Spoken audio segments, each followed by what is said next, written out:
Welcome, students of Form 3.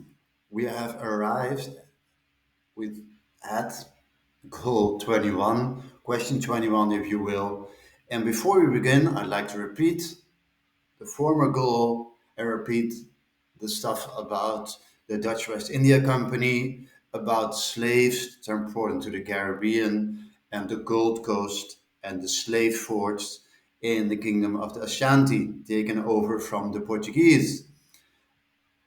I've put arrows there, red arrows and red circles. And above in Europe, you see Europe? You see an arrow, there is the Netherlands. Then in Africa, Western Africa, the Gold Coast, I've put an arrow where you find the Gold Coast and roughly where you found the fort of Elmina. And also a circle, a red circle around the slaves who were transported to the Caribbean. And you see here the whole flow of the transatlantic slave trade, but I've highlighted the Netherlands because it was connected with the Dutch West India Company.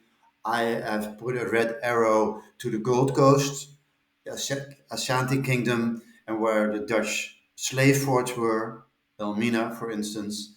And the route of the slaves as they were taken to the Caribbean. I hope those red arrows and the red circle highlights the stuff that is important about the transatlantic slave trade within our goals, within our questions.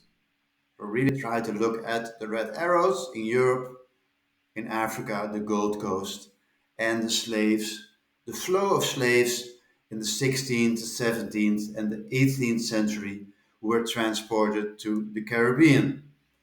Now to goal 21, question 21. The goal, the question. What must you be able to do? Describe the development, el desarrollo, of the Middle Passage between the 17th and the 18th century, so roughly between 1600 and let's say 1800 in depth, by using the words, four words again, Portuguese slavers, vessels, sails, and South Atlantic fittingly. So they have to fit into your answer. There's not random use of them, no name dropping, but they have to fit into the context, the whole of your answer. Well, looking at the slave ships, looking at the transport, we're going to look at the answer now. In the 17th century, the duration of the Middle Passage between Brazil and Angola was roughly about 35 days. It could be somewhat less, somewhat more, but on average it was about 35 days. 100 years later, in the 18th century, the same Portuguese slavers between Brazil and Angola could do it in less than a month. Their vessels were now bigger and had better sails. And the Portuguese slave ships, because of the location of their colonies in the Americas and Africa, crossed the South Atlantic. This meant that their meaning those of the Portuguese, their Middle Passage took half of the time of their French and British and even Dutch counterparts.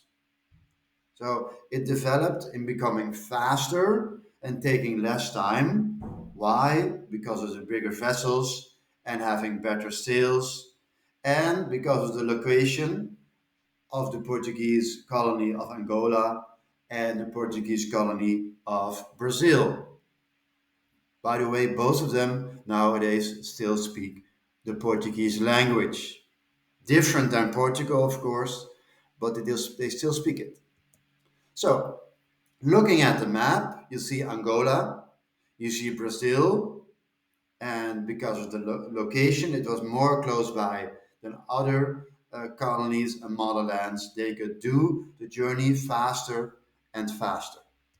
So, looking at the map, here we see the Middle Passage by Portuguese slavers, and we see them meaning the Portuguese, be able to do it faster and faster because of the ships that developed and because of the sails that developed in technology also, and they could do it faster and faster.